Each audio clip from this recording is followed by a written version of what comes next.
آج کی شب میں قرآن عظیم کے 27 پارے مکمل ہو چکے۔ اللہ کریم بقیہ 3 پاروں کی تلاوت ہمیں آسانی سے تجوید کے ساتھ پڑھنے اور آپ کو سماعت کرنے کی توفیق عطا فرمائے۔ ہم بالکل ختم قرآن کے قریب آ چکے ہیں اور 2 روز بیچ میں ہیں، اس کے بعد تیسرا دن ختم قرآن کا ہے اور یوں دیکھتے دیکھتے رمضان گزر جائے گا۔ آج ہم نے جو سورتیں تلاوت کی، سورہ ذاریات کا کچھ حصہ، سورہ طور، سورہ نجم، سورہ قمر، سورہ رحمان، سورہ واقعہ اور سورہ حدید، یہ سب بڑی اہمیت کی حامل صورتیں ہیں۔ اس میں سورہ رحمان یہ پورے قرآن کی زینت ہے، اس کو زینت القرآن کہا گیا ہے، قرآن کی زینت ہے۔ جس انداز سے اس میں آیتیں ہیں، جیسا مضمون اس میں بیان ہوا ہے، اس کو سن کر کے لوگ عش عش کر جاتے ہیں۔ میں شروع سے چند آیتوں کو لے کر آپ کے سامنے عرض کرتا ہوں۔ سورہ ذاریات کی آخری آیتیں ہیں۔ اللہ تعالیٰ فرماتا ہے وَمَا خَلَقْتُ الْجِنَّ وَالْإِنسَ إِلَّا لِيَعْبُدُونَ، ہم نے انسانوں اور جنات کو صرف اپنی عبادت کے لیے پیدا کیا ہے۔ مَا أُرِيدُ مِنْهُمْ مِنْ رِزْقٍ وَمَا أُرِيدُ أَنْ يُطْعِمُونَ، ان سے صرف اور صرف عبادت ہی کا مقصد رکھا گیا ہے، جنات کی پیدائش اور انسانوں کی پیدائش کا۔ ایک بات میں آپ کو بتاتا ہوں، جس مقصد کے لیے جو مشین بنی ہے، اگر اس مقصد کے لیے وہ کام نہ کرے تو وہ بھنگار میں چلی جاتی ہے، کباڑ میں ڈال دیا جاتا ہے۔ ایک مکسر جو ہے مسالہ پیسنے کے لیے لی جاتی ہے، یا پھر اپنے گھریلو کاموں کے لیے، واشنگ مشین کپڑے دھلنے کے لیے ہوتی ہے، کار ایک جگہ سے دوسری جگہ چلنے کے لیے ہوتی ہے۔ لیکن اگر یہ اپنے مقصد میں مشین کام نہ کر رہی ہو تو اس کو کوئی انسان رکھتا نہیں ہے، پھر اس کو اٹھا کر کے کباڑ خانے میں ڈال دیا جاتا ہے، یا اس کو جو ہے بھنگار کر دیا جاتا ہے۔ یہی ہوتا ہے، اپنے مقصد پر جو چیز کام نہیں کر رہی ہوتی اس کو رکھا نہیں جاتا۔ میرے عزیزو، انسان پیدا کیا گیا ہے اللہ کی عبادت کے لیے، اور جب یہ انسان جس کام کی غرض سے پیدا کیا گیا تھا وہ نہ کر رہا ہو تو پھر بیکار ہے۔ اور بیکار مشینوں کو جس طرح کباڑ میں ڈالا جاتا ہے، اسی طرح بیکار انسانوں کا ٹھکانہ دوزخ ہے۔ عبادت نہ کرنے والے یہ دوزخ میں ہیں۔ اسی لیے تو قرآن پاک میں اللہ فرماتا ہے عن المجرمین یتساءلون ما سلککم فی سقر، مجرمین سے جب پوچھا جاتا ہے کہ کیوں تم جہنم میں آئے ہیں تو ان میں اکثر یہی کہتے ہیں قالوا لم نک من المصلین، ہم نماز نہیں پڑھتے تھے، ہم نماز نہیں پڑھتے تھے اس لیے دوزخ میں ڈالے گئے۔ عزیزان گرامی، اس بات کو یاد رکھو۔ اب یہاں ایک سوال یہ ہوتا ہے کہ خالص اگر ہمارا مقصد پیدا کرنے کا عبادت ہی ہے تو پھر صرف عبادت کرنے کے لیے بنایا گیا ہے انسان، تو اب بازار کب کرے گا، گھر کب چلائے گا، بیوی بچوں کو کب دیکھے گا؟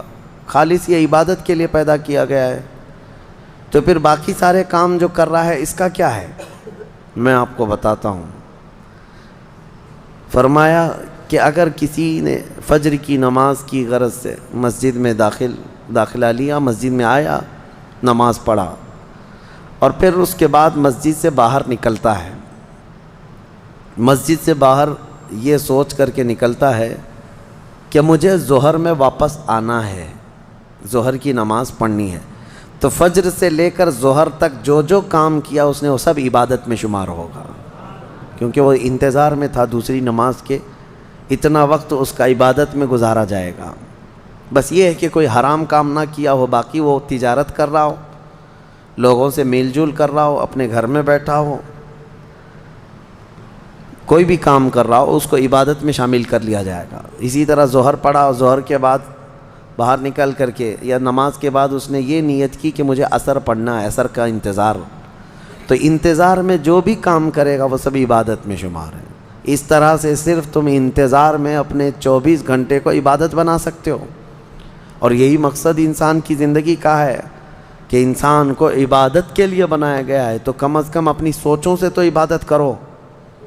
اپنی نیت سے تو عبادت کرو. آپ یہاں بیٹھے ہیں، بلکہ اللہ کریم کا یہ اس کے دریائے رحمت کو کون جانے. آپ نے یہاں بیٹھ کر کے یہ نیت کی کہ مجھے اس سال حج پہ جانا ہے انشاءاللہ. اب اسباب ہیں نہیں ہیں یہ الگ بات ہے، آپ نے بھی ارادہ کیا کہ مجھے حج پہ جانا ہے. تو یہ جو تمہارا عزم تھا، جو نیت کی تھی، حج کب جاؤ گے یہ بات کی بات ہے، لیکن نیکیاں ابھی سے شروع ہو جائیں گی. اس کو انتظار حج میں شمار کر کے یہ فرمایا جائے گا کہ حج کے انتظار میں عبادت میں ہے یہ. تو کیوں نہ ہم اس طرح کے بڑے کام جو رضائے الہی کے ہیں نیت کیوں نہ کر لیں. اللہ تبارک و تعالی جب طاقت دے گا حج کریں گے، جب طاقت دے گا رب تبارک و تعالی مدینے جائیں گے، جب طاقت دے گا رب تبارک و تعالی ہم 100 رکعت نماز پڑھیں گے، ختم قرآن کریں گے، جہاد فی سبیل اللہ کریں گے. یہ سب وہ نیتیں ہیں کہ اگرچہ آدمی ابھی نہیں کر رہا ہے لیکن ان کاموں کے انتظار میں ہے تو وہ عبادت میں شمار ہو گیا. بہرحال اللہ تعالی ہمیں فضول واہیات سے محفوظ فرمائے. سورہ طور اور اس کے بعد سورہ نجم کی ہم نے تلاوت کی. سورہ نجم میں معراج کا واقعہ ذکر ہے. اس میں نجم جو ہے، جو کہا گیا ہے، نجم سے مراد رسول پاک صلی اللہ علیہ وسلم کی ذات ہے. ستارہ، تارہ، قسم یاد فرمائی اللہ تعالیٰ نے، اور تارے کی قسم جب وہ اتر رہا تھا تو یہاں مفسرین فرماتے ہیں اس تارے سے مراد نبی پاک کی ذات ہے، نبی اکرم صلی اللہ تعالیٰ علیہ وسلم. اس میں یہ آیت ہے ما زاغ البصر وما طغى لقد رأى من آیات ربه الکبریٰ. اور یہ بھی آیت اسی میں ہے فکان قاب قوسین او ادنیٰ. جو کہا جاتا ہے نا قاب قوسین، قاب قوسین سے مطلب کیا ہے کہ نبی پاک صلی اللہ علیہ وسلم اللہ کریم کی بارگاہ میں معراج کی شب اتنے قریب ہو گئے تھے جتنا 2 کمانوں کا بھی فاصلہ نہیں رہ جاتا، 2 کمانوں کا فاصلہ نہ رہ جائے، اتنا قریب.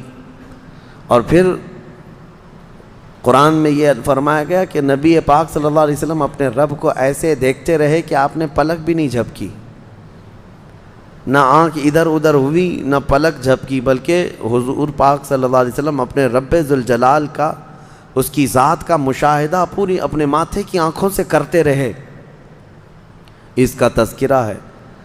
اب اسی لیے فرمایا گیا کس نے دیکھا یہ موسیٰ سے پوچھے کوئی، آنکھ والوں کی ہمت پہ لاکھوں سلام. یہاں پر میں ایک نکتہ عرض کرنا چاہتا ہوں. سیدنا موسیٰ کلیم اللہ علیہ السلام اللہ کی بارگاہ میں یہ بار بار عرض کرتے تھے نا کہ اے اللہ تو مجھے اپنا دیدار کرا دے، اپنا دیدار کرا دے. رب تعالیٰ نے فرمایا تھا لن ترانی، تم مجھے نہیں دیکھ سکتے. لیکن بہت جب اصرار کیا سیدنا موسیٰ علیہ السلام نے تو اللہ نے فرمایا آؤ کوہ طور پہ. طور پہاڑی جو ہے یہ سینا ایک علاقہ ہے مصر میں، وہاں موجود ہے. موسیٰ علیہ السلام کو اس پہاڑی پر بلایا گیا اور ان سے کہا گیا کہ قریب میں جو ایک درخت ہے اس کی طرف دیکھتے رہو، اس پر ہم اپنی تجلیوں کا اظہار کریں گے. اللہ تعالیٰ نے ایک ہلکی سی تجلی جس کے بارے میں فرمایا جاتا ہے سوئی کے نوک کے سے بھی کم، اتنی ہلکی سی تجلی اپنی ذات کی اس درخت پر ڈالی. موسیٰ علیہ السلام ابھی پورا کھلی آنکھوں سے دیکھ بھی نہیں پائے تھے، پلک جھپکتے دیکھا تو غش کھا کر گر پڑے، بے ہوش ہو گئے اور پہاڑ پورا جل گیا. وہ جلا ہوا پہاڑ آج بھی موجود ہے، آج بھی ہے. وہ درخت ہو کہ اس کا سایہ پورے پہاڑ پر پڑا اور پہاڑ پورا سرما بن گیا جل کر کے. اب موسیٰ علیہ السلام کو جب افاقہ ہوا تو آپ کہتے ہیں اے اللہ تو بہت بلند و بالا ہے، تو بہت بلند و بالا ہے تیری ذات. اس کے بعد موسیٰ علیہ السلام جب اپنی قوم میں آئے تو ان کی آنکھوں کی روشنی کا حال یہ تھا کہ وہ 3 میل دور یعنی تقریباً 4.5 کلومیٹر 4.5 کلومیٹر اندھیری رات میں کسی کالے پتھر پر ایک کالی چونٹی بھی رینگتی ہو تو حضرت موسیٰ علیہ السلام دیکھ لیتے تھے. اور ان کی آنکھوں میں آنکھیں ڈال کر کے اگر کوئی غور سے دیکھتا تو اندھا ہو جاتا.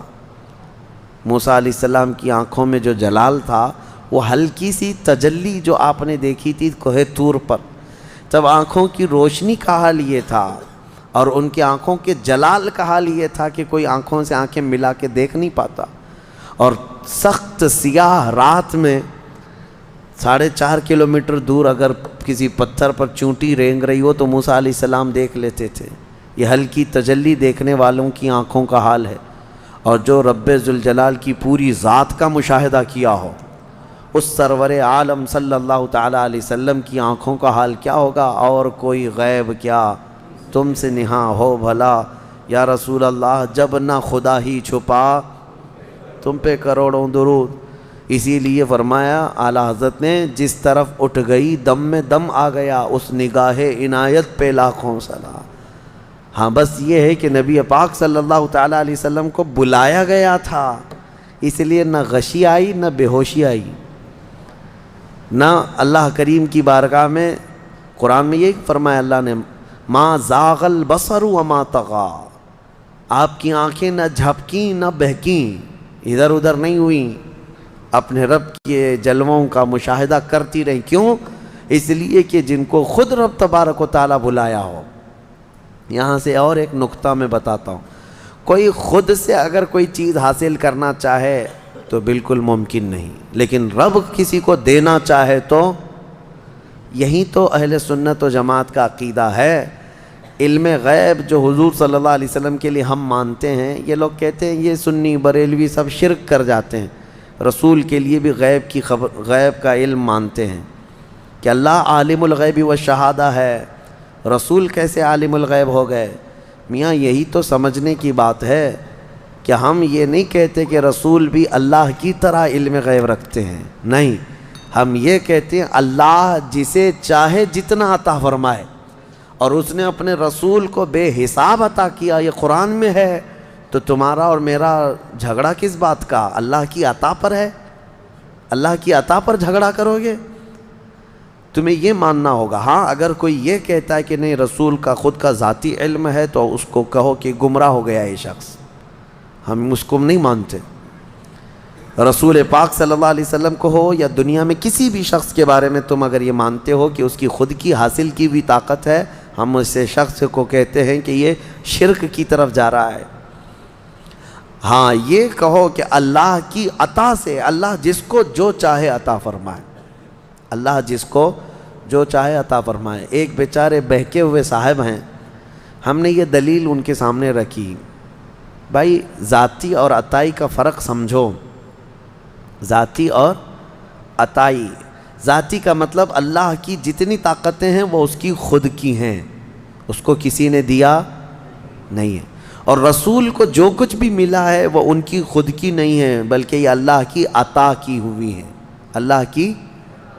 بات سمجھ میں آئے؟ صاحب جو ہے وہ بھڑک گئے اور کہا کہ یہ سب فرق آپ نے پیدا کیا ہے، اس کا مطلب یہ ہے کہ اللہ جسے جو چاہے وہ سب دے گا۔ کہا اس میں تمہارا اور ہمارا اللہ مشورہ نہیں لے گا کہ کس کو کیا دینا ہے، کسی کو علم سے نوازا، کسی کو دولت سے نوازا، کسی کو صورت سے نوازا، کسی کو سیرت سے نوازا، وہ جس کو جو دینا چاہے۔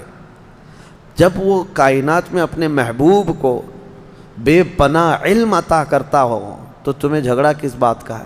تو ان صاحب نے ایک چبھتا ہوا سوال یہ کیا، اچھا تو آپ یہ مان لیں گے کہ اللہ جس کو جو چاہے وہ عطا کر دے گا، تو پھر ہو سکتا ہے کہ اللہ اپنی طرح دوسرا اللہ بھی بنا دے کسی کو؟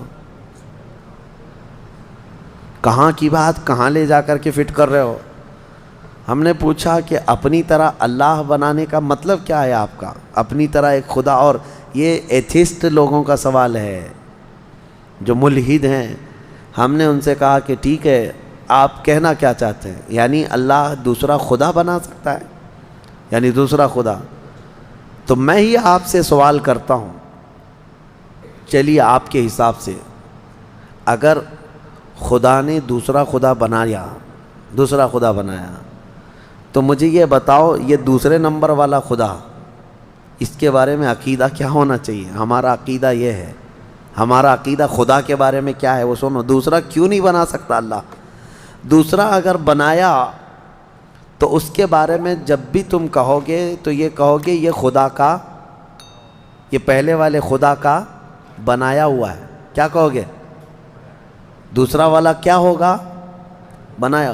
اور جو بنایا ہوا ہے اس کو کہتے ہیں مخلوق. جو چیز بنی ہوئی ہے اس کو کیا کہتے ہیں؟ مخلوق. مخلوق کبھی خالق ہو ہی نہیں سکتا. مخلوق ہونا ایک ایسا عیب ہے کہ وہ خالق میں نہیں آ سکتا، خدا میں نہیں ہو سکتا. اگر وہ خود پیدا ہوا ہے کسی سے تو پھر ہم اس کو خدا مانتے ہی نہیں. ہم اس کو خدا مانتے ہی نہیں. ہم خدا جس کو مانتے ہیں وہ لم یلد ولم، وہ کسی سے پیدا ہوا ہی نہیں اور نہ اس سے کوئی پیدا ہوگا. بہرحال یہ بھونڈے جو سوالات ہیں یہ شیطانی دماغ کی پیداوار ہے. میں آپ سے یہ کہتا ہوں کہ اللہ رب العزت اپنے رسول کو وہ سب چیزیں عطا کیا ہے جو اس کی مرضی ہے، لیکن خدا بنایا نہیں، نہ ہی خدا کا درجہ، کیونکہ یہ ممکن نہیں ہے. یہ ممکن نہیں ہے کہ دوسرا خدا بنایا جا سکے، ورنہ خدا کا تصور ختم ہو جائے گا. ہاں اسی لیے ہم اکثر میں یہ شعر پڑھتا ہوں، میں مانتا ہوں اے عقل والو میرا محمد خدا نہیں ہے، مگر دلوں میں یہ نقش کر لو کہ وہ خدا سے جدا نہیں ہے. بس اتنا ہی عقیدہ ہے. سورہ نجم کی تلاوت، پھر اس کے بعد سورہ قمر کی ہم نے تلاوت کی ہے.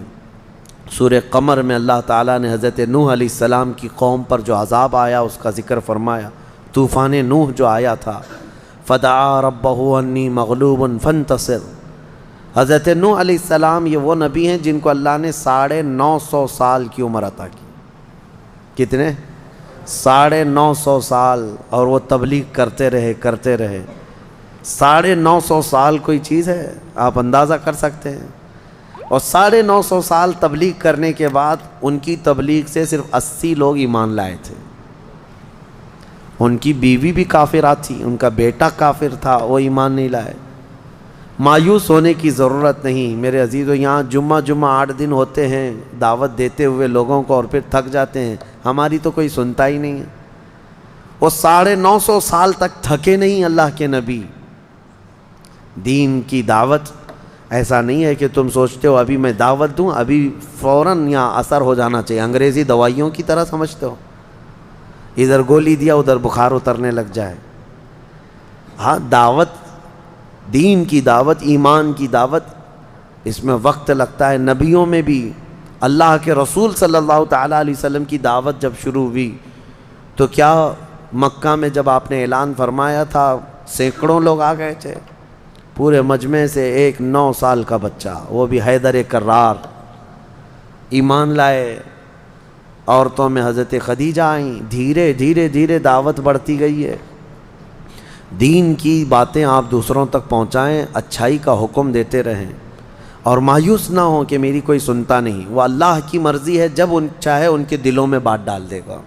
تم اپنے کام جاری رکھو. 950 سال کے بعد حضرت نوح علیہ السلام نے عرض کیا کہ مولا میں مغلوب ہو گیا، تو مدد نازل فرما. تو اللہ تعالیٰ نے فرمایا ٹھیک ہے نوح، تم ایک کشتی بناؤ. کشتی بناؤ، ہم دنیا میں پانی بھیجنے والے ہیں. یہ اللہ کے نبی کو معلوم تھا. حضرت نوح علیہ السلام نے اپنی قوم کو ڈرایا بھی کہ اللہ کا عذاب آئے گا. وہ مذاق اڑاتے تھے حضرت نوح علیہ السلام کا، بہت مذاق کرتے تھے.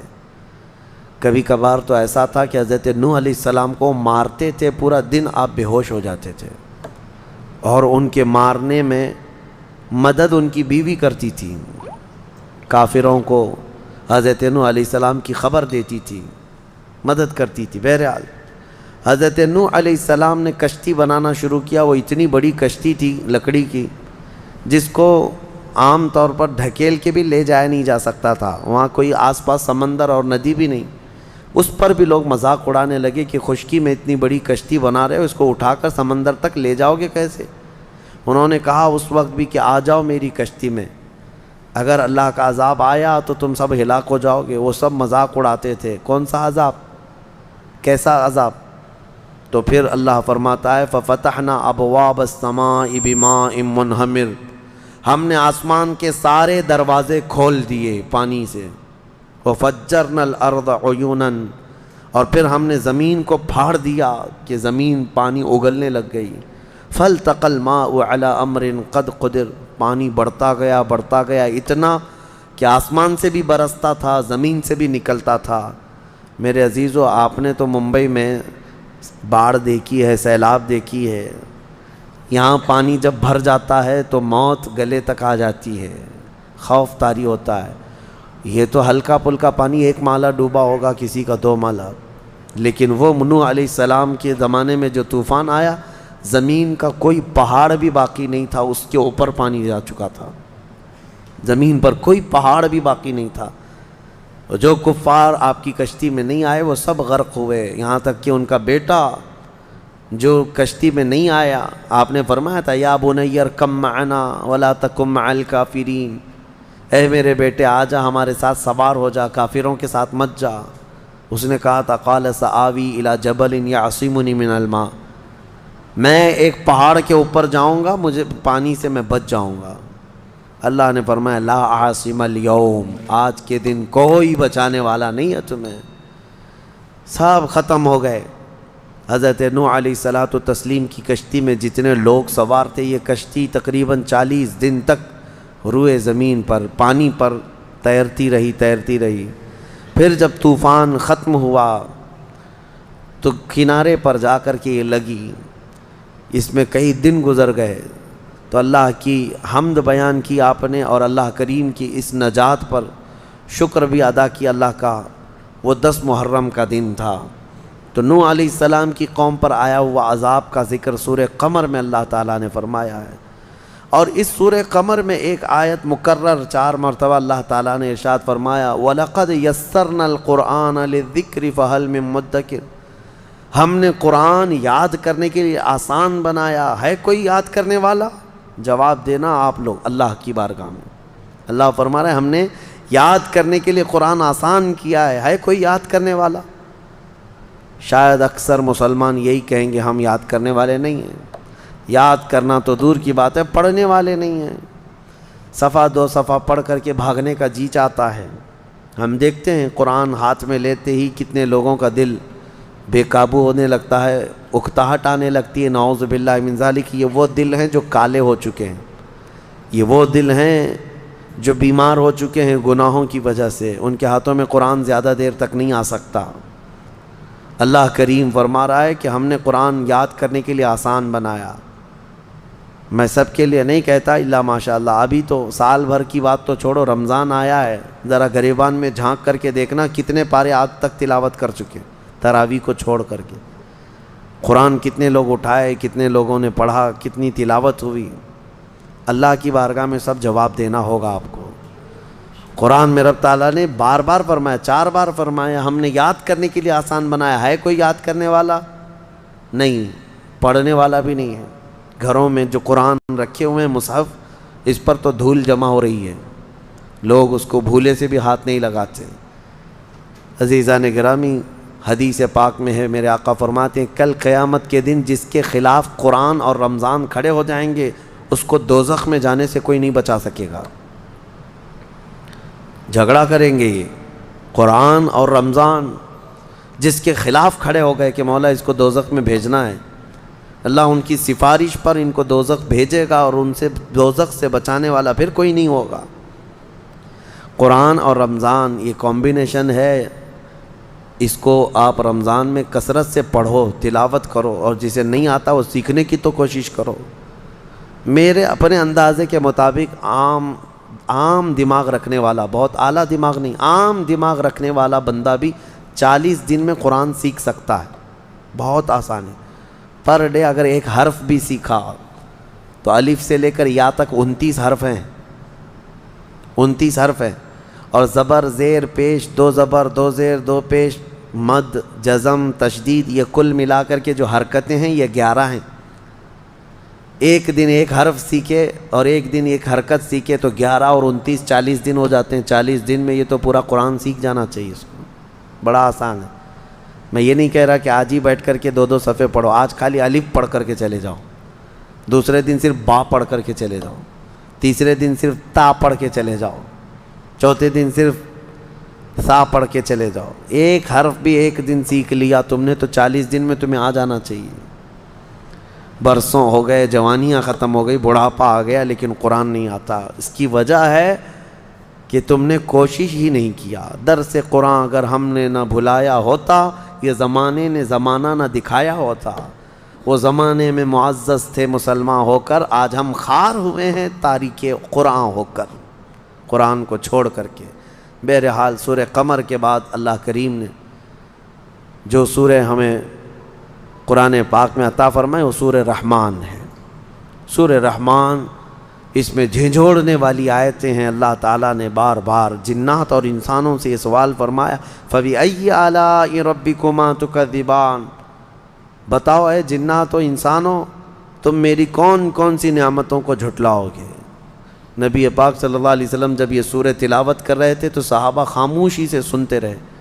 پھر جب سورہ پوری مکمل تلاوت ہوئی تو نبی اکرم صلی اللہ علیہ وسلم فرماتے ہیں، میں نے یہ جنات کے سامنے تلاوت کی، وہ تم سے بہتر جواب دے رہے تھے، جنات تم سے بہتر جواب دے رہے تھے۔ وہ روتے جا رہے تھے، سجدوں میں گر جاتے اور یوں کہتے تھے، اے اللہ ہم تیری کسی بھی نعمت کو نہیں جھٹلاتے، فلک الحمد یا اللہ، تمام تعریفیں تیرے لیے ہیں اے رب کائنات۔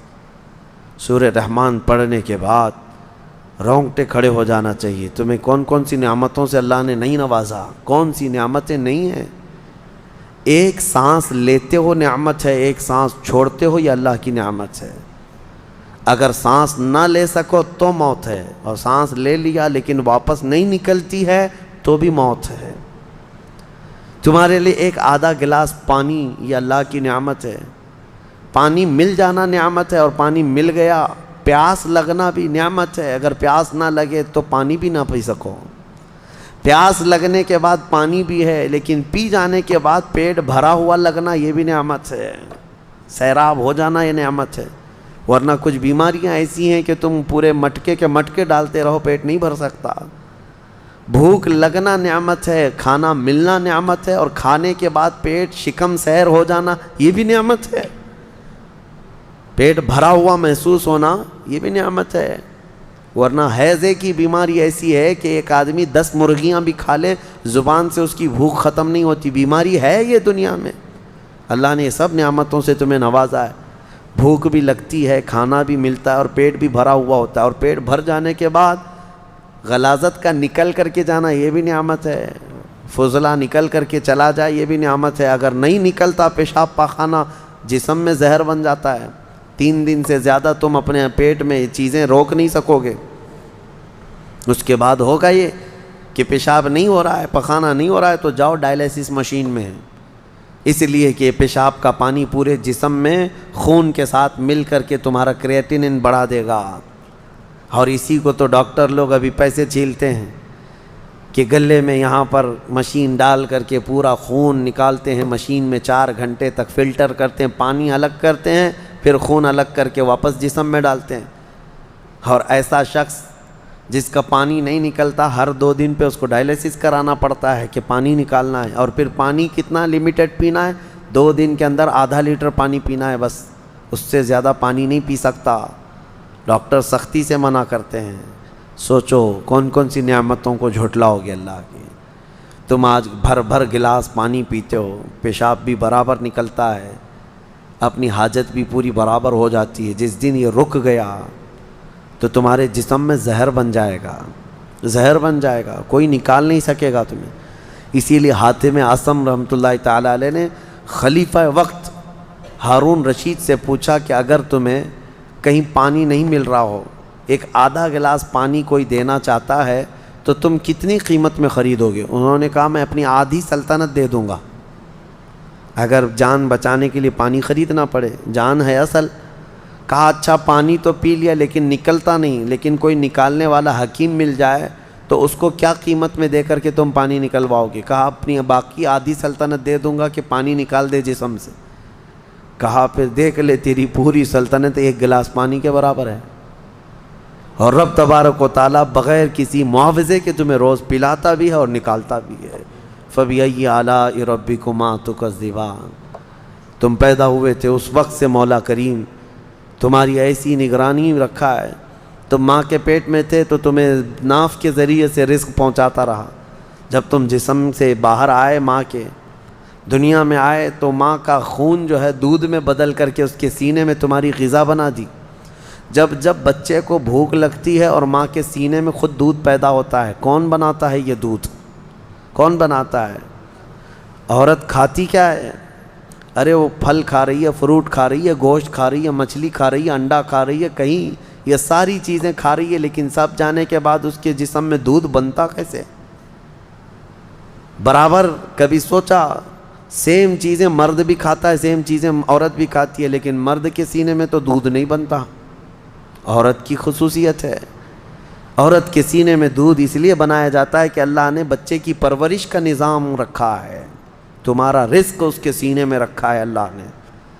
میرے عزیزو، آپ کو دیکھا، محسوس کرو آپ کہ اللہ نے پاکیزہ چیزوں سے تمہاری پرورش کی، تمہیں پیدا ہوتے ہی کچرے میں نہیں چھوڑ دیا گیا، اور جسم کے بھی کسی ایسے حصے سے تمہیں دودھ نہیں پلایا جا رہا ہے جس کو ہلکا سمجھا جائے۔ سینہ ایک معزز چیز ہے، انسان کے جسم میں عظمت والی چیز ہے سینہ، اور ماں کا سینہ تمہارے لیے غذا کا ذریعہ بنایا گیا، غذا کا ذریعہ بنایا گیا۔ دیکھو، آپ کوئی بھی مقدس چیز آپ اٹھاتے ہیں نا، قرآن اٹھاؤ، کوئی بھی مقدس چیز یہاں دنیا میں ہے تو اٹھا کر کے آپ چوم کر کے سب سے پہلے کہاں لگاتے ہیں؟ سینے سے۔ کیوں؟ مقدس چیز کو سینے سے ہی لگاتا ہے آدمی، اس کو کوئی بتاتا نہیں ہے، لیکن سب کو اندازہ ہے کہ یہ سینے سے لگانے والی چیز ہے۔ اسی لیے اللہ تعالیٰ نے تمہاری ماؤں کے دلوں میں بھی یہ محبت رکھی کہ وہ جب جب تمہیں اٹھاتی ہے تو دودھ پلانے کی غرض سے وہ کہاں لگاتی ہے؟ سینے سے لگا، تمہیں سینے سے لگا کر کے اللہ نے یہاں پرورش کرایا، اور اس کے بعد تم جوان ہوئے، تمہیں بولنے کی طاقت دی، تمہیں دیکھنے کی طاقت دی، تمہیں سننے کی طاقت دی۔ تمہارے لیے سارا نظام ایسا ہے، تم ہلکے میں لیتے ہو۔ کچھ چیزیں ایسی ہیں نا جو روز کی ہیں، اسی لیے تو آپ کو نیچرل چیزیں تعجب میں نہیں لگتی ہیں، تعجب آپ کو لگتا نہیں، حالانکہ یہ بہت بڑے تعجب کی چیز ہے جو ہمارا جسم ہے۔ حضرت ابو بکر شبلی رحمۃ اللہ علیہ سے پوچھا گیا آپ کی کوئی کرامت؟ انہوں نے کہا میری سب سے بڑی کرامت یہ ہے کہ میں 2 ٹانگوں سے زمین پر چلتا ہوں، اس سے بڑی کرامت کیا ہے؟ 2 ٹانگوں سے میں زمین پر چلتا ہوں اور کبھی گرتا نہیں، یہی کرامت ہے۔ اب یہ چیز آپ مٹی کا بنا کر کے دیکھ لیں، آپ کسی چیز کا بنا کریں، تمہارا بیلنس اللہ تعالیٰ نے سنبھال کر رکھا ہے۔ یہ روز کی چیز ہے نا، اس لیے آپ کے دماغ میں اس کو تعجب خیز نہیں لگتا، حالانکہ یہ بہت عجوبے والی چیز ہے کہ اللہ نے تمہیں سنبھال رکھا۔ وہی بچہ دیکھو، بچہ بھی تو 2 پیر اور 2 ہاتھ والا ہے، لیکن وہ کھڑا نہیں ہو پاتا، اس کے کھڑے ہونے کی ایک عمر ہوتی ہے۔ تم کھڑے ہو جاتے ہو، بچہ نہیں کھڑا ہوتا، اس کی بھی سیم چیزیں ہیں۔ کون ہے جو تمہیں کھڑے ہونے کی طاقت دیتا ہے؟ اور پھر جب تم کھڑے ہوتے ہو تو کبھی ادھر اور ادھر نہیں ہوتے، ٹیڑھے میڑھے نہیں ہوتے، سیدھے کھڑے ہو جاتے ہو۔ یہ تمہارا بیلنس کون برقرار رکھتا ہے؟ تمہارے دونوں کانوں کے بیچ میں ایک ہلکا پارا رکھا گیا ہے جو تمہارا بیلنس برابر رکھتا ہے۔ ایک بہت چھوٹا سا قطرہ ہے، ایک چھوٹا پارے کی طرح ایک چھوٹا سا قطرہ ہے لیکوڈ جو دونوں کانوں کے بیچ میں۔ میرے عزیزو، کار چلانے والوں کو پتہ ہے ویل الائنمنٹ کیا ہوتا ہے۔ اگر ٹائر تھوڑا سا ادھر ادھر ہونے لگ جائے تو گاڑی کبھی ادھر جاتی ہے کبھی ادھر جاتی ہے، جبکہ اس کے 4 ٹائر ہیں پھر بھی الائنمنٹ کرنا پڑتا ہے۔ تمہارے صرف 2 پیر ہیں، لیکن کبھی الائنمنٹ کے لیے گئے نہیں کسی مشین میں، کسی گیرج میں گئے کہ میرے پیر ٹھیک کر دو؟ یہ قدرت خداوندی ہے جو تمہارے جسم کو سلامت رکھا ہے۔ میرے عزیزوں، میں گناؤں تو نعمتیں بے شمار ہیں، بات مختصر سی یہی ہے کہ نعمتیں بہت ساری ہیں۔ شیخ سعدی کی وہ بات مجھے یاد آتی ہے، آپ نے فرمایا اس رب ذوالجلال نے ماں باپ دیا، یہ نعمت اولاد دیا، یہ نعمت بھائی بہن دیا، یہ نعمت مال دیا، یہ نعمت جسم صحیح سلامت دیا، یہ نعمت دنیا دیا، یہ نعمت بہت کچھ ہے، نعمت نعمت نعمت۔ لیکن شیخ سعدی فرماتے ہیں اگر بندہ شمار کرنے پر بیٹھ جائے اور شکر کرنے پر بیٹھ جائے تو میں اس کو یہ مشورہ دیتا ہوں کہ ایک سانس لیا نعمت ہے، سانس چھوڑا نعمت ہے، پہلے وہ اپنی سانسوں کا شکر ادا کرے، بعد میں باقی چیزوں کی نعمت کا شکر۔ تو اگر بندہ شکر کرنے پر بیٹھ بھی جائے تو صرف سانسوں کی شکر میں اس کی زندگی ختم ہو جائے گی۔ سانس لیا الحمدللہ کہے، سانس چھوڑا الحمدللہ کہے، باقی نعمتوں کا شکر کب ادا کرے گا؟ اسی لیے رب تعالیٰ فرماتا ہے فَبِأَيِّ آلَاءِ رَبِّكُمَا تُكَذِّبَانِ۔ خلاصہ کلام یہ ہے کہ تم سب کے جواب میں یہ کہو کہ مولا نہ میں تیری کل نعمتوں کو شمار کر سکتا ہوں، نہ میں تیری کل نعمتوں کا شکر کر سکتا ہوں۔ حاصل کلام یہ ہے رب ذوالجلال ساری بڑائی، ساری پاکی اور ساری حمد صرف تیری ذات کو زیبا ہے۔ لک الحمد یا اللہ، لک الشکر یا اللہ، الحمدللہ رب العالمین۔ مولا کریم زندگی میں اس کا شکر گزار بندہ بنا کر رکھے اور موت تک مولا تعالیٰ اس کے شکر کرنے والے بندوں میں ہمارا حساب فرمائے۔